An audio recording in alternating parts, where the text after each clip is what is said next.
जय हिंद। और मुझे विश्वास है कि आप जहाँ भी होंगे स्वस्थ होंगे।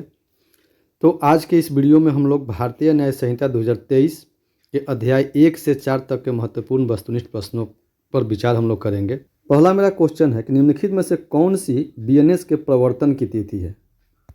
प्रवर्तन के मतलब क्या? प्रवर्तन के मतलब है कि कब लागू हुआ, पूरे देश में कब लागू हुआ, परिवर्तन का मतलब है। तो इसका आंसर हो जाएगा ए। 1 जुलाई 2024 को बीएनएस पूरे देश में लागू है और इसमें एक धारा लागू नहीं है और वह धारा है 106 क्लोज 2। 106 क्लोज 2 बीएनएस जो है लागू नहीं है, क्योंकि ये मामला भी माननीय न्यायालय में चल रहा है और ये हिट एंड रन से संबंधित मामला है। तो इस पर भी हमने वीडियो बनाया है यूट्यूब पर और आप जा कर के वहाँ देख सकते हैं बेसिक क्लास में।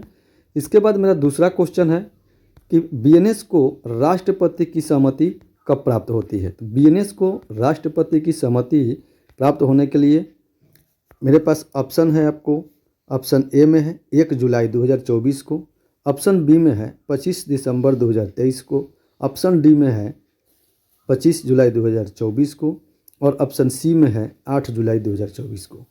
तो राष्ट्रपति की सहमति प्राप्त होती है 25 दिसंबर 2023 को, यानी इसका सही आंसर हो जाएगा बी, 25 दिसंबर 2023 को। ठीक है, हम लोग अगला क्वेश्चन देखते हैं। अगला क्वेश्चन है बीएनएस के किस धारा में भारत से बाहर किए गए अपराधों के लिए उनका विचारण भारत के भीतर किए जाने का प्रावधान है। यानी यदि कोई व्यक्ति भारत से बाहर भी कोई अपराध करता है तो उसका विचारण भारत में किए जाने का प्रावधान किया गया है। तो इसका ऑप्शन हमारे पास है, ऑप्शन ए में है धारा 1 के क्लोज 1 में, ऑप्शन बी में है धारा 1 क्लोज 2 में, ऑप्शन सी में है धारा 1 क्लोज 5 में या ऑप्शन डी है धारा 1 क्लोज 4 में। तो दोस्तों धारा 1 क्लोज 4 में यह प्रावधान किया गया है कि यदि कोई व्यक्ति भारत से बाहर कोई अपराध करता है और वह कार्य भारत में क्या है, अपराध है, तो वो प्रावधान किया गया है कि उसका विचारण भारत में किया जाएगा। ठीक है, अगला क्वेश्चन हम लोग देखते हैं। अगला क्वेश्चन है कि किसी अपराध के लिए निम्न में से कौन सा आवश्यक नहीं है। क्वेश्चन है क्या कि किसी अपराध के लिए निम्न में से कौन सा आवश्यक नहीं है। आशय, हेतुक, प्रतिसिद्ध कृत्य के लिए दंड। तो देखिए किसी भी अपराध के लिए आशय आपका होना जरूरी है। क्या आशय मतलब वो आपका आशय जो है वह अपराध है, ये होना जरूरी है। दूसरी प्रतिसिद्ध कृत्य मतलब कोई कार्य कृत्य के लिए, उस कार्य के लिए दंड, तब ही वह अपराध होगा। लेकिन हेतुक मोटिव नहीं होना जरूरी नहीं है, हेतुक जरूरी नहीं है। यानी अपराध के लिए निम्न में से कौन सा आवश्यक नहीं है, तो आपका सही आंसर हो जाएगा हेतुक। ठीक है, अगला क्वेश्चन हम देखते हैं। अगला क्वेश्चन है कार्य शब्द को परिभाषित किया गया है। कार्य शब्द को परिभाषित किया गया है। ऑप्शन है, ऑप्शन ए में है 2 क्लोज 2, ऑप्शन बी में है 2 क्लोज 1, ऑप्शन सी में है 1 क्लोज 5 और ऑप्शन डी में है 1 क्लोज 4। तो दोस्तों इसमें हो क्या जाएगा, इसका आंसर, सही आंसर आपका होगा 2 क्लोज 1 में कार्य को परिभाषित किया गया है। हम पूरे परिभाषा को एक वीडियो के माध्यम से जितनी जानकारी है उसको शेयर करने की कोशिश किए हैं। तो आप इस वीडियो को भी हमारे चैनल पर जा कर के और देखिए, उसमें पूरे परिभाषा को बीएनएस के 39 परिभाषा को बताया गया है। तो 2 के क्लोज 1 में कार्य शब्द को परिभाषित किया गया है। ठीक है, अब यहाँ पर समझने वाली चीज़ थोड़ा सा क्या है, परिभाषा जैसे ही शुरू होगा वह धारा 2 में ही है और धारा 2 में टोटल 39 उपखंड दिए गए हैं, जिसमें 38 शब्दों को परिभाषित किया गया है और 39 में कहा गया है कि जो शब्द एवं पद बीएनएस में नहीं है और वह कहीं और है, यानी बीएनएसएस में है या आईटी एक्ट 2000 में है, आईटी एक्ट 2000 में है, तो वहाँ पर जिस शब्द में उसको परिभाषित किया गया है वह उसी शब्द के अनुसार परिभाषित माना जाएगा। ठीक है, अब इसमें अभी हमने चर्चा किया कि 1 क्लोज 4 में क्या है, भारत से बाहर कोई अपराध करता है तो उसका विचारण किया जाएगा। ठीक है, अब आगे हम लोग बढ़ते हैं। कार्य के बाद है आपका अगला क्वेश्चन है, बालक का अर्थ है डैश वर्ष से कम आयु का कोई व्यक्ति। हमने क्या यहाँ डैश दिया कि वर्ष से कम आयु का कोई व्यक्ति, यानी बालक शब्द का क्या अर्थ है। एक बहुत ही महत्वपूर्ण क्वेश्चन है। बालक शब्द का अर्थ है कि ऑप्शन हमें दिया है 16 वर्ष, 14 वर्ष, 12 वर्ष या 18 वर्ष। तो 18 वर्ष से कम आयु की कोई भी व्यक्ति, अब यहाँ पर समझ लीजिए कोई भी व्यक्ति कहने का मतलब क्या कि यहाँ पर स्त्री, पुरुष, ट्रांसजेंडर कोई भी व्यक्ति का मतलब ये हुआ कि कोई भी व्यक्ति जो 18 वर्ष से कम का हो उनको यहाँ पर बालक समझा जाएगा। ठीक है, तो बालक के अंतर्गत बालक का अर्थ क्या है, 18 वर्ष से आयु का कोई भी व्यक्ति। अब अगला क्वेश्चन मेरा है, कुटकर्ण को परिभाषित किया गया है। ऑप्शन है, ऑप्शन ए में है 2 क्लोज 1 में, ऑप्शन बी में है 2 क्लोज 2 में, ऑप्शन सी में है 2 क्लोज 4 में और ऑप्शन डी में है 1 क्लोज 4 में। तो कभी कभी देखिए इसको पढ़ने से एक चीज़ और, अब ऑप्शन डी तो आपका ऐसे ही नहीं होगा क्योंकि 1 आ गया। हमने पहले ही कहा है कि जो भी 39 की 39 परिभाषाएं हैं वह बीएनएस के धारा 2 में ही दिया गया है, 1 में आपका कार्य ही हो गया। ठीक है, तो बचा कौन सा आपका 2 क्लोज 2 और 2 क्लोज 4 बचा। 2 क्लोज 4 में कुटकर्ण को परिभाषित किया गया है और 2 क्लोज 2 में जीव जंतु को परिभाषित किया गया है। तो ये भी याद रखिएगा, कुटकर्ण को परिभाषित कहाँ किया गया है, कुटकर्ण को परिभाषित किया गया है 2 क्लोज 4 में, लेकिन 2 क्लोज 2 में क्या परिभाषित है, तो 2 क्लोज 2 में जीव जंतु को परिभाषित किया गया है, जीव जंतु को परिभाषित किया गया है। इसके बाद मेरा अगला क्वेश्चन है, पद न्यायालय को परिभाषित किया गया है। पद यानी न्यायालय का जो पद है, न्यायालय को परिभाषित किया गया है किस धारा में, इन बीएनएसएस के किस धारा में परिभाषित किया गया है। अब आपके सामने ऑप्शन है, धारा ए में है धारा 2 क्लोज 9, बी में 2 क्लोज 2, सी में है 2 क्लोज 6 और डी में है 2 क्लोज 5। तो 2 क्लोज 5 में न्यायालय को परिभाषित किया गया है, इसका सही आंसर हो जाएगा 2 क्लोज 5।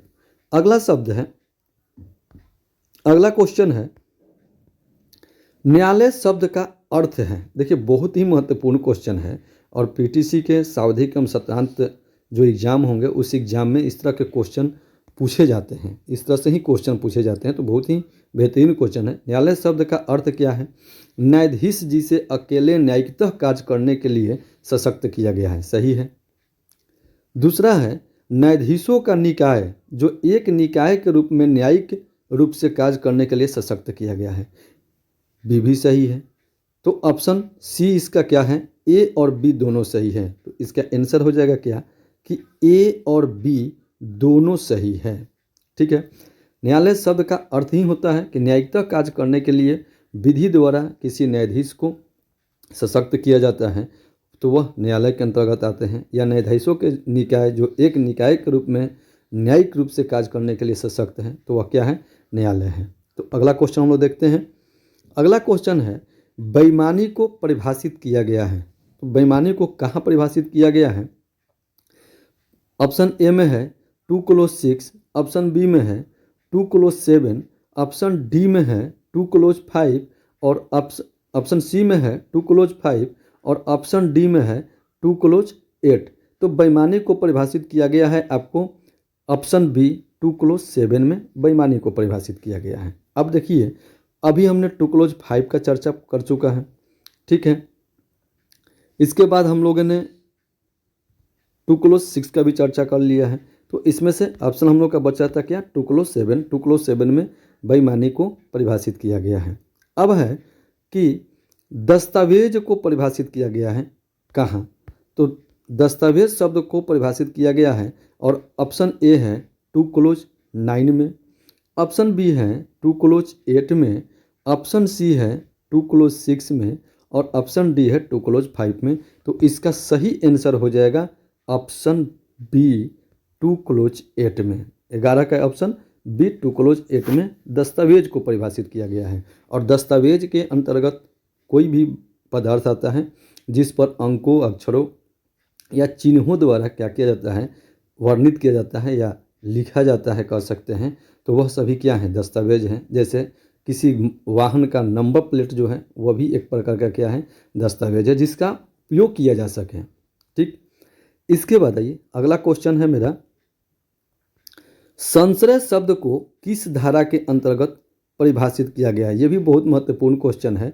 संश्रय शब्द को किस धारा के अंतर्गत परिभाषित किया गया है, तो संश्रय शब्द को 2 के क्लोज 13 में, 2 खंड 13 में परिभाषित किया गया है संश्रय को। तो इसका सही आंसर हो जाएगा 2 क्लोज 13 में परिभाषित किया गया है संश्रय शब्द को। अब संश्रय का मतलब क्या होता है, आश्रय, आश्रय देना। और इस पर भी हमने मतलब एक डिफिनेशन का हमने वीडियो बनाया है। तो हमें आप लोगों से अनुरोध हुआ कि यदि आप हमारे वीडियो को देख रहे हैं तो मेरे चैनल को सब्सक्राइब कीजिएगा और अधिक से अधिक दोस्तों के पास शेयर जरूर कीजिए ताकि इसका सभी को लाभ मिल सके।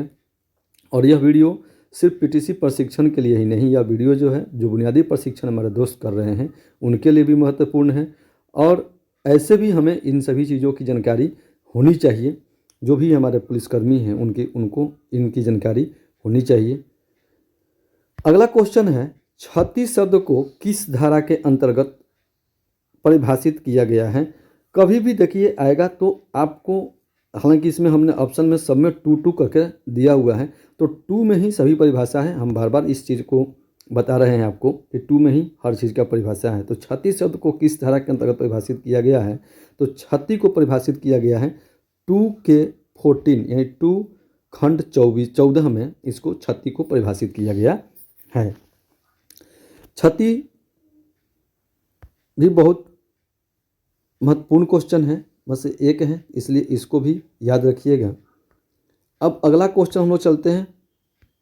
क्षति के बाद अगला क्वेश्चन हम लोग का आता है और अगला क्वेश्चन है, न्यायाधीश को परिभाषित किया गया है। तो न्यायाधीश को परिभाषित कहाँ किया गया है, 2 के 16 में न्यायाधीश को परिभाषित किया गया है। 2 के 16 में न्यायाधीश को परिभाषित किया गया है। न्यायाधीश को 2 क्लोज 16 में न्यायाधीश को परिभाषित किया गया है। अगला क्वेश्चन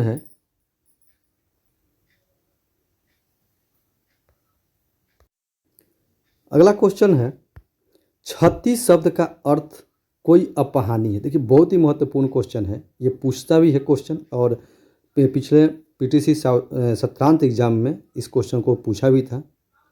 तो ऑप्शन आपको दिया गया है, केवल शरीर की क्षति, ऑप्शन बी में है शरीर या संपत्ति की क्षति, मन या ख्याति का क्षति, बी और सी दोनों। तो देखिए क्षति शब्द के अंतर्गत आते हैं बी भी और सी भी, यानी दोनों।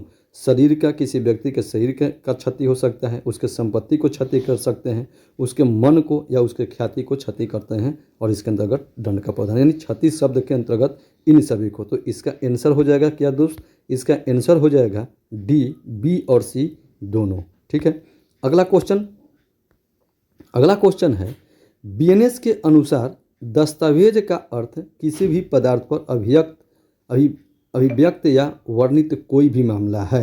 देखिए कितना बहुत बढ़िया क्वेश्चन है कि बीएनएस के अनुसार दस्तावेज का अर्थ किसी भी पदार्थ पर अभिव्यक्त या वर्णित कोई भी मामला है।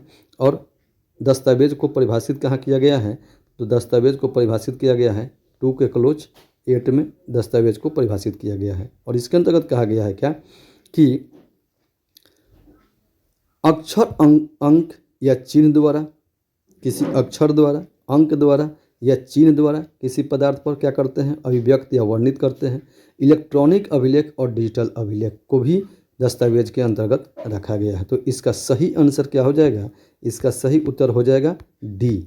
ठीक है, 16 का सही आंसर हो जाएगा डी, क्योंकि दस्तावेज के अंतर्गत किसी पदार्थ पर अक्षर, अंक या चिन्ह द्वारा अभिव्यक्त किया जाता है या वर्णित किया जाता है, जिसके अंतर्गत इलेक्ट्रॉनिक एवं डिजिटल अभिलेख भी शामिल हैं। ठीक है, तो हमने दस्तावेज के डिफिनेशन में दिया हुआ है।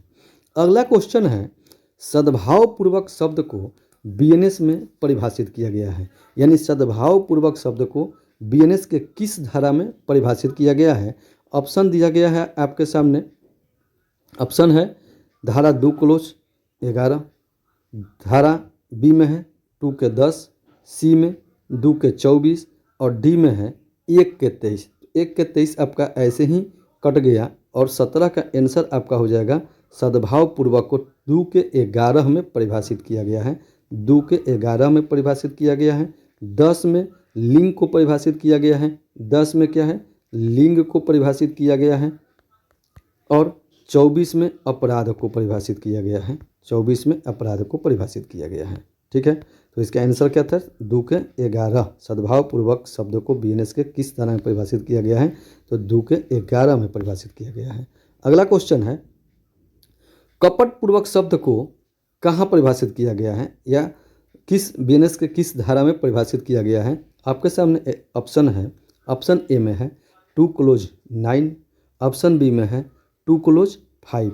तो कपट पूर्वक को 2 क्लोज 9 में परिभाषित किया गया है। ठीक है, तो इसका सही आंसर हो जाएगा 2 क्लोज 9। अगला क्वेश्चन है, लिंग शब्द के परिभाषा में कौन सा नया शब्द जोड़ा गया है। बहुत ही महत्वपूर्ण क्वेश्चन है ये। लिंग शब्द के परिभाषा में कौन सा नया शब्द को जोड़ा गया है, तो लिंग शब्द के परिभाषा में उभयलिंग को जोड़ा गया है। पहले पुरुष और स्त्री की चर्चाएं होती थी और इस बार जो बीएनएस आया, बीएनएस में लिंग के शब्द में उभयलिंग को भी जोड़ा गया है। अगला क्वेश्चन है, जंगम संपत्ति को कहाँ परिभाषित किया गया है, यानी जंगम संपत्ति को परिभाषित किया गया है बीएनएस के किस धारा के अंतर्गत परिभाषित किया गया है, तो बीएनएस के धारा 2 के 21 में जंगम संपत्ति या जिसको हम कहते हैं चल संपत्ति को परिभाषित किया गया है 2 के 21 में। ठीक है, चल संपत्ति के अंतर्गत क्या है कि कोई भी मूवेबल माने कोई भी एक स्थान से दूसरे स्थान तक ले जाने वाले मूर्त संपत्ति को ही क्या कहते हैं, चल संपत्ति कहते हैं। ठीक है, अगला क्वेश्चन है कि बीएनएस की धारा 2 के 20 के तहत, यहाँ बीएनएस मिस्टेक से टाइप होना छूट गया है, तो यहाँ पर होगा क्या, बीएनएस। बीएनएस की धारा 2 के 20 के तहत माह और वर्ष की गणना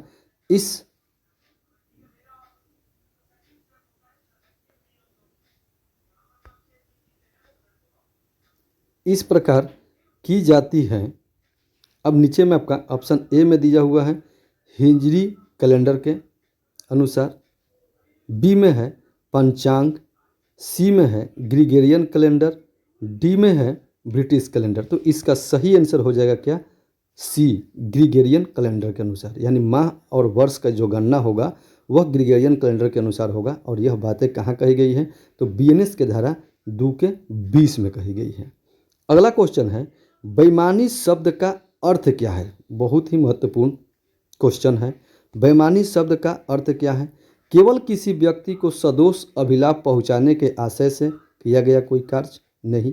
केवल किसी अन्य व्यक्ति को सदोष हानि पहुंचाने के आशय से किया गया कोई कार्य, या किसी व्यक्ति को सदोष अभिलाप पहुंचाने या किसी अन्य व्यक्ति को सदोष हानि पहुंचाने के आशय से किया गया कार्य। यानी जब भी बेईमानी होगा तो उसमें क्या होगा, एक किसी को लाभ होगा तो अन्य किसी को हानि होगा। और इस प्रकार से इसका सही आंसर हो जाएगा सी। इसका सही आंसर हो जाएगा सी, क्योंकि बेईमानी में होता क्या है कि एक किसी व्यक्ति को सदोष अभिलाप प्राप्त होता है तो किसी अन्य व्यक्ति को सदोष हानि होता है। अगला क्वेश्चन है, जंगम संपत्ति में शामिल नहीं है। अब देखिए यहाँ पर जंगम संपत्ति में कौन शामिल नहीं है, और इससे पहले हमने आपको जंगम संपत्ति को परिभाषित किया गया है के बारे में हमने बताया कि जंगम संपत्ति को 2 के 21 में परिभाषित किया गया है। और इसमें क्वेश्चन है कि जंगम संपत्ति में शामिल कौन सा नहीं है।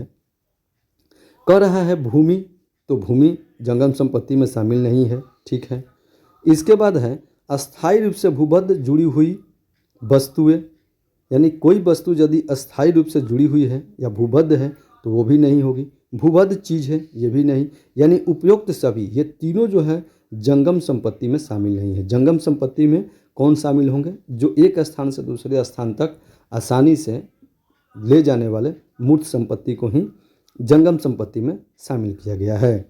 अगला क्वेश्चन है, लोक सेवा को परिभाषित किया गया है। 24 नंबर क्वेश्चन में है आपका कि लोक सेवा को परिभाषित किया गया है। आपके पास ऑप्शन है 2 क्लोज 28, ऑप्शन बी में है 2 के 36, ऑप्शन डी में है 2 के 33, अब सी में है 2 के 33 और डी में है 2 के 34। तो इसका आंसर क्या हो जाएगा 2 के 28। यानी लोक सेवक को परिभाषित कहाँ किया गया है, धारा 2 क्लोज 28 में लोक संपत्ति को परिभाषित किया गया है। अब देखिए यहाँ पर जब हम लोग 2 के 36 को भी चर्चा कर लेते हैं, 2 के 36 किसका परिभाषा है, तो जैसे ही आप 38 में जाइएगा तो 38 में है सदोष लाभ प्राप्त करने सदोष हानि उठाने। उससे पहले क्या होगा 37 में है सदोष हानि उठाने और 36 में क्या है सदोष लाभ प्राप्त करने। तो 36 में परिभाषा क्या है, सदोष लाभ प्राप्त करने की बातें कही गई है। 36 में सदोष लाभ प्राप्त करने की बातें कही गई है। 33 में क्या कहा गया है, 33 में कहा गया है स्वेच्छा को परिभाषित किया गया है 33 में।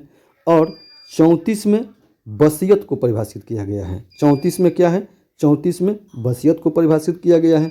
33 में स्वेच्छा को परिभाषित किया गया है और 36 में सदोष अभिलाभ को परिभाषित किया गया है।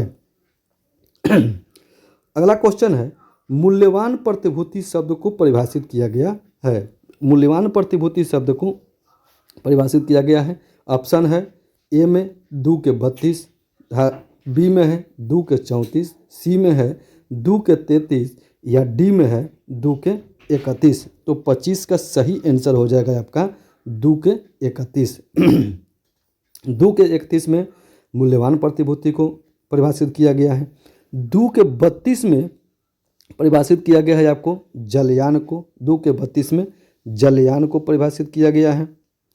32 में जलयान को, 33 में स्वेच्छा को परिभाषित किया गया है और 34 में वसीयत को परिभाषित किया गया है। ठीक है, तो 31 इसका सही आंसर हो जाएगा। 25 का 31 मूल्यवान प्रतिभूति को 2 के 31 में परिभाषित किया गया है। अगला क्वेश्चन है निम्न में से कौन लोक सेवक नहीं है। ठीक है, बहुत ही महत्वपूर्ण क्वेश्चन है कि निम्न में से कौन लोक सेवक नहीं है। मुख्यमंत्री और प्रधानमंत्री लोक सेवक हैं, न्यायाधीश और मजिस्ट्रेट लोक सेवक हैं, पदोन्नति पर नियुक्त सरकारी कर्मचारी लोक सेवक हैं, सरकारी कॉलेज के प्रचार क्या होंगे, लोक सेवक नहीं है। तो इसका सही आंसर हो जाएगा सरकारी कॉलेज के प्रचार। ठीक है, अगला क्वेश्चन है कोई अपराध जो समान आशय से किया गया है के लिए धारा है। यानी समान आशय से किए गए अपराध के लिए धारा कौन सा है, तो ये 3 क्लोज 5। अब जितने भी केस प्रतिवेदित होते हैं उसमें एक से अधिक व्यक्ति होते हैं और कहने का मतलब कि उन सही व्यक्तियों का आशय समान है तो 3 क्लोज 5 का उपयोग किया जाता है। ठीक है, अगला क्वेश्चन है समान आशय का सिद्धांत तभी लागू होता है जब क्या होगा भाई, कम से कम 5 व्यक्ति हों, 1 व्यक्ति शामिल हो, कम से कम 2 व्यक्ति हों, इनमें से कोई भी नहीं। तो इसका सही आंसर हो जाएगा कम से कम 2 व्यक्ति होना चाहिए। समान आशय के लिए, समान आशय के सिद्धांत के लिए कम से कम 2 व्यक्ति होंगे तभी समान आशय का सिद्धांत लागू होगा। ठीक है, तो इसका सही आंसर क्या था, कम से कम 2 व्यक्ति हों। अगला क्वेश्चन हम देखते हैं बीएनएस की धारा 4 में कितने प्रकार का दंड का प्रावधान है। तो बीएनएस की धारा 4 में 6 प्रकार का दंड का प्रावधान है। क्या क्या, हत्या है, आजीवन कारावास, दोनों में से किसी भांति के कारावास। अब दोनों में से किसी भांति के कारावास होगा वो भी 2 पार्ट में है, कठोर या सादा, लेकिन उसको एक में एक ही गिना जाना है। इसके बाद है संपत्ति की जब्ती का, इसके बाद है जुर्माने का और एक है सामुदायिक सेवा का। यानी 6 प्रकार के बीएनएस की धारा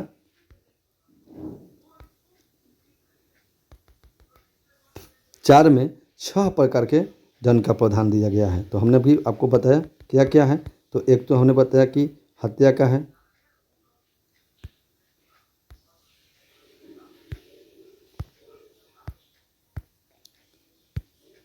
हत्या है, इसके बाद आजीवन कारावास है, दोनों में से किसी भांति के कारावास है या उसको कारावास कर सकते हैं। इसके बाद संपत्ति की जब्ती है, फिर ये जुर्माना है और सामुदायिक सेवा है। ठीक, इसके बाद चलिए अगला क्वेश्चन है बीएनएस में कौन सा नया दंड को शामिल किया गया है। बहुत ही महत्वपूर्ण क्वेश्चन कि बीएनएस में नया एक दंड शामिल किया गया है और उसका है क्या, आंसर होगा इसका सामुदायिक सेवा को।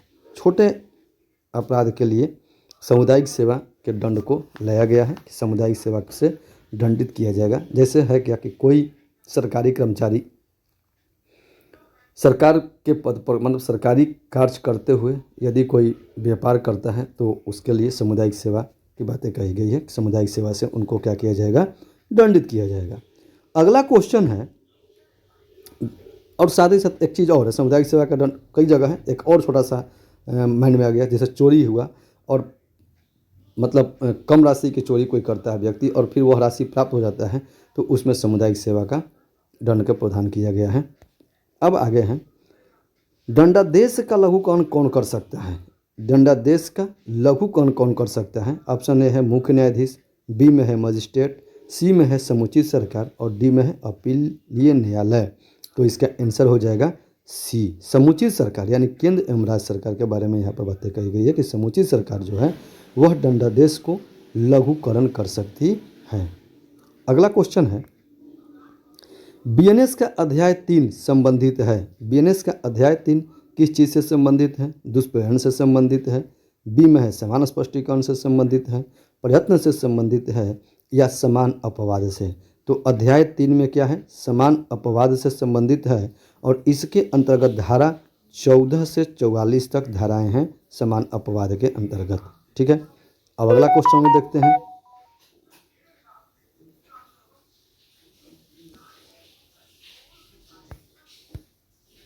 अगला क्वेश्चन है, बीएनएस का अध्याय 3 के अंतर्गत धारा है। अभी हमने इस पर चर्चा किया कि बीएनएस के अध्याय 3 के अंतर्गत धारा कौन कौन से हो जाएंगे। तो बीएनएस के अध्याय 3 के अंतर्गत धारा 14 से 44 तक। अगला क्वेश्चन है, बीएनएस के किस धारा के अंतर्गत न्यायालय के निर्णय या आदेश के अनुसरण में किया गया कार्य क्या है, अपराध नहीं है? तो धारा 16 कहता है कि न्यायालय के निर्णय या आदेश के अनुसरण में यदि कोई व्यक्ति कोई कार्य करता है तो वह कार्य क्या है, अपराध नहीं होगा। ठीक है, अब अगला क्वेश्चन वो देखते हैं। अगला प्रश्न है,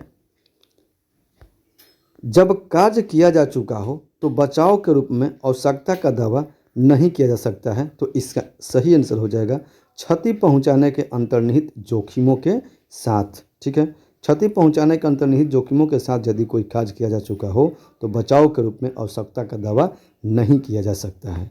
अगला क्वेश्चन है, बीएनएस के किस धारा के अंतर्गत दुर्घटनावश किया गया कोई भी कार्य अपराध नहीं है? बीएनएस के किस धारा के अंतर्गत दुर्घटनावश किया गया कोई भी कार्य अपराध नहीं है? तो दोस्तों इसमें ऑप्शन गलत है। इसका सही आंसर होगा टू तो होगा ही नहीं, 18 सिर्फ होगा इसमें। बीएनएस के धारा 18 होगा। 18 धारा 18 के अंतर्गत, धारा 18 में 2 नहीं सिर्फ धारा 18, ये सभी ऑप्शन यहाँ पर गलत हैं। इसका सही आंसर होगा धारा 18 के अंतर्गत दुर्घटनावश किया गया कार्य अपराध नहीं है। ठीक है, धारा 18 के अंतर्गत दुर्घटनावश, धारा 18 में कहा गया है कि दुर्घटनावश यदि कोई कार्य होता है और भी सतर्कता, पूरी सतर्कता एवं सावधानी बरतने पर कोई कार्य हो जाता है तो वह क्या है, अपराध नहीं है। अगला क्वेश्चन है, 7 वर्ष से कम आयु के बालक द्वारा किया गया कोई भी कार्य अपराध नहीं है। यह कहाँ किस धारा में है इसका उल्लेख कि 7 वर्ष से कम आयु के बालक द्वारा किया गया कोई भी कार्य क्या होगा, अपराध नहीं होगा। तो धारा 20 में यह उल्लेख किया गया है कि यदि कोई बालक 7 वर्ष से कम आयु का है तो उसके द्वारा किया गया कोई भी कार्य अपराध नहीं होगा। और साथ ही साथ धारा 21 में यह कहा गया है कि 7 वर्ष से अधिक एवं 12 वर्ष से कम उम्र का अपरिपक्व बालक, यानी समझ के जिसके पास कमी है और उसके द्वारा कोई कार्य किया जाता है तो भी वह अपराध नहीं होगा। तो अगला क्वेश्चन देखते हैं कि कोई भी कार्य अपराध नहीं है जो किसी बालक द्वारा किया जाता है। अब इसमें है कि कितने उम्र के बालक द्वारा कोई भी कार्य अपराध नहीं है जो किसी बालक द्वारा किया जाता है। तो 37 का आंसर हो जाएगा सी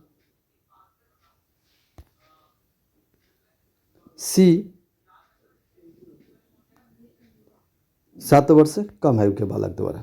अगला क्वेश्चन है, अपने कार्य एवं आचरण की प्रकृति और परिणामों को समझने में असमर्थ 7 वर्ष से अधिक एवं 12 वर्ष से कम आयु के किसी बालक द्वारा किया गया कार्य अपराध नहीं है। और इससे पहले वाला क्वेश्चन में हम लोगों ने चर्चा कर लिया है कि धारा 21 यह कहता है कि कोई बालक यदि जिसका उम्र 7 वर्ष से अधिक है लेकिन 12 वर्ष से कम है और वह क्या है, अपरिपक्व है, यानी समझ की कमी है उसमें, तो उसके द्वारा किया गया कार्य क्या होगा, अपराध की श्रेणी में नहीं आएगा।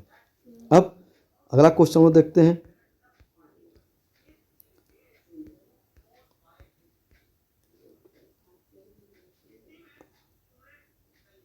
अगला क्वेश्चन है कि विकृचित व्यक्तियों के कृतियों से संबंधित प्रतिरक्षा का प्रावधान करती है, यानी कोई विकृचित व्यक्ति कोई अपराध करता है तो वह अपराध की श्रेणी में नहीं माना जाएगा। यह धारा 22 कहता है कि विकृचित व्यक्ति के द्वारा किया गया कार्य क्या है, अपराध नहीं है।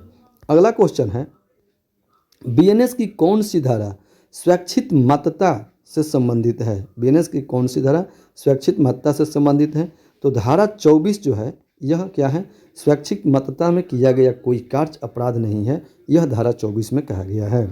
अगला क्वेश्चन है, बीएनएस की धारा 28 के तहत किस वर्ष से कम आयु के बालक द्वारा दी गई सहमति को शामिल नहीं माना जाएगा, माने सम्मति नहीं माना जाएगा।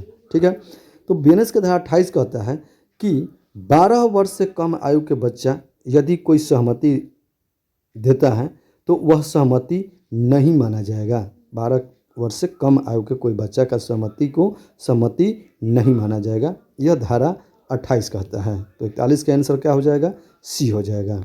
अगला क्वेश्चन है, प्राइवेट प्रतिरक्षा के अधिकार के प्रयोग में किया गया कोई भी कार्य अपराध नहीं है। तो 42 का आंसर आपका हो जाएगा बी, धारा 34। धारा 34 कहता है कि प्राइवेट प्रतिरक्षा में किया गया कोई भी कार्य क्या होगा, अपराध नहीं होगा। लेकिन जब आप इसका हमने वीडियो बना रखा है, अब वीडियो में देखिएगा, इसमें एक और कंडीशन इसमें है कि धारा 37 के अधीन रहते हुए ही प्राइवेट प्रतिरक्षा का आपका उपयोग करना है। धारा 37 के अधीन रहते हुए ही आपको प्राइवेट प्रतिरक्षा का उपयोग करना है। क्यों? धारा 37 में कहा गया कि यदि उसमें बहुत सारे कतिपय निर्देश दिए गए हैं। मान के चलिए कि यदि आपके शारीरिक कोई क्षति पहुंच रहा है, आपको प्राइवेट प्रतिरक्षा का अधिकार है, तो अपने शरीर को बचाने के लिए प्राइवेट प्रतिरक्षा करना चाह रहे हैं और आपको लगता है कि हमसे कुछ ही दूरी पर थाना है या हमसे कुछ ही दूरी पर पुलिस के पदाधिकारी हैं और हमें वो आकर के किसी व्यक्ति से रक्षा कर सकते हैं, तो आपको वहाँ पर अपने प्राइवेट प्रतिरक्षा का अधिकार को लागू नहीं करना है। ठीक है, तो 37 में बहुत सारे कंडीशन दिए गए हैं। ठीक है, उस कंडीशन के अनुसार ही प्राइवेट प्रतिरक्षा का अधिकार को लागू किया जाता है। इसके बाद है, प्राइवेट प्रतिरक्षा का अधिकार नैसर्गिक तत्व पर आधारित है। किस नैसर्गिक तत्व पर? स्वाभिमान के लिए क्या प्राइवेट प्रतिरक्षा का अधिकार है? नहीं। आत्मसुरक्षा, तो देखिए ऑप्शन बी, आत्मसुरक्षा इसका सही आंसर हो जाएगा। यानी प्राइवेट प्रतिरक्षा का अधिकार नैसर्गिक तत्व पर आधारित है। किस नैसर्गिक तत्व पर? तो आत्मसुरक्षा के लिए हम लोग क्या करते हैं, प्राइवेट प्रतिरक्षा का अधिकार करते हैं। ठीक है, और आत्मसुरक्षा किस किस है? शरीर की आत्मसुरक्षा और संपत्ति की आत्मसुरक्षा। अगला क्वेश्चन है, दुष्प्रेरण के अपराध का प्रावधान है। दुष्प्रेरण के अपराध का प्रावधान कहाँ पर दिया गया है? तो दुष्प्रेरण के अपराध का प्रावधान है धारा 45 में, क्योंकि 44 तक आपको याद होगा कि 14 से 44 तक हमने कहा साधारण अपवाद है और उसके बाद 45 से 62 तक में आपको चर्चा है क्या, 45 से 62 तक में आपको चर्चा है दुष्प्रेरण, षड्यंत्र एवं प्रयत्न। 61 में आपको है षड्यंत्र, 62 में प्रयत्न की बातें कही गई है। 45 से 60 तक दुष्प्रेरण की ही बातें कही गई है। और दुष्प्रेरण का मतलब क्या होता है कि किसी कार्य को करने के लिए किसी व्यक्ति को उकसाना ही क्या है, दुष्प्रेरण है। ठीक है, अब इसमें देखिए दुष्प्रेरण के परिभाषा में आप समझ जाइए। दुष्प्रेरण में जैसे मान के चलिए कि कोई ए नाम के व्यक्ति है और एक सेकेंड टिक जाइएगा,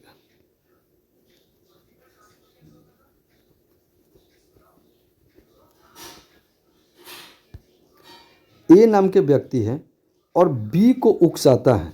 ठीक है, और कहता है कि तुम सी को क्या कर दो, हत्या कर दो, सी को हत्या कर दो या सी को पीट दो। तो ए क्या किया, ए किसी को उकसाया यानी बी को उकसाया, तो इसका मतलब है कि यहाँ पर कार्य क्या हुआ, दुष्प्रेरण हुआ। और ए को कहा जाएगा क्या, दुष्प्रेरित, दुष्प्रेरक, दुष्प्रेरक, ए को दुष्प्रेरक कहा जाएगा। और बी क्या हुआ, उस दुष्प्रेरण से दुष्प्रेरित हुआ, तो इसको कहा जाएगा दुष्प्रेरित। और डी क्या हुआ, द्वितीय प्रेरित हो गया। ठीक है, तो यहाँ पर दुष्प्रेरण का मतलब हुआ किसी कार्य को करने के लिए किसी को उकसाना, और जो उकसाता है वह व्यक्ति क्या है, दुष्प्रेरक है। और जो व्यक्ति उस कार्य को उकसाने के बाद करता है उसको कहता है दुष्प्रेरित। ठीक है, तो यहाँ पर 44 का हो गया। अब 45 है, भारत से बाहर के अपराधों का भारत में दुष्प्रेरण किस धारा में प्रावधानित किया गया है। दोस्तों, धारा 47 जो है, धारा 47 यह कहता है कि यदि कोई व्यक्ति भारत में दुष्प्रेरण करता है, भारत से बाहर के अपराध के लिए, यानी किसी अन्य देश में अपराध करने के लिए भारत में दुष्प्रेरण करता है, तो वह धारा 47 के अंतर्गत क्या है, दोषी है। ठीक है, अब देखिए यहाँ पर है क्या, भारत से बाहर। अब है क्या कि भारत में अपराध के लिए धारा 48 कहता है कि भारत में अपराध के लिए, भारत में अपराध के लिए भारत से बाहर कोई दुष्प्रेरण करता है, तो उसके लिए धारा 48 के अंतर्गत वह क्या होगा, दंडनीय होगा। अगला क्वेश्चन है, अपराध करने के प्रयत्न से संबंधित प्रावधान बीएनएस के किस धारा में दिया गया है। यानी अपराध करने का प्रयत्न, अभी हमने कहा कि 62 में क्या है, धारा 62 में अपराध करने के प्रयत्न के बारे में चर्चा किया गया है, दंडित किया गया है।